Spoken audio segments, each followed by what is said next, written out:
তোমার বাড়িতে না আসলে আমি জীবনেও বুঝতাম না আমার বাপের বাড়ির লোক এত খারাপ। আমার সংসারে ভালো, এরা জীবনেও চাইবো না, এরা বুঝতে পারতাছি। ভালো তো হইলো তোমার বাড়ির লোকজন, এগুলো কি আমার জীবনটা ধন্য।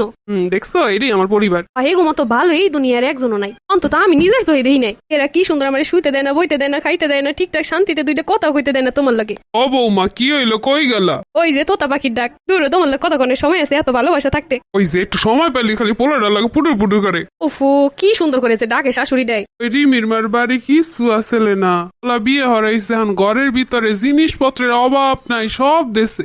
কপাল, আমার কপালটা খারাপ। আম্মা আপনাকে বাড়িতে না এলে আমি জীবনেও বুঝতাম না আমার বাপের বাড়ির লোকজন এত ফকির। আপনার বাড়িতে এই বাইসতে গেছি।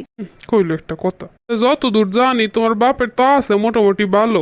মা আছে, কিন্তু যৌতুক দেওয়ার মতো যথেষ্ট পরিমাণ নাই। আমার কথা হয়েছে দেখলে দেখবে সারা জীবন, সারা বছরের সয় সদায় যা আছে সবকিছু দেবে, জিনিসপত্র জেনে যায় সব দিতে হইব।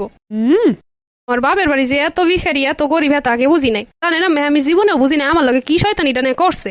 মা বেলায় বেলায় আমার মুঠে রান খাওয়াইছে, কলিজা খাওয়াইছে, কাপড় চুপুর যখন যা চাইছি কোনো কিছু না নাই আরো বেশি হয় না দিছে। ও মায়া মায়া গো, শ্বশুর বাড়ি বুঝতে আসছি এরা কি পরিমাণ ভিখারি। পারতে না আমার জামাইডারে 6 টাকার একটা গাড়ি দিতে, পারতো না একটা ডায়মন্ডের বেড দিতে। কি কইতাম আম্মা, কপাল আমনেরও খারাপ আমারও খারাপ। এই যে কইলো সব কানের উফরিত দিয়ে গেল, মাথার ভিতর দিয়ে গেল না।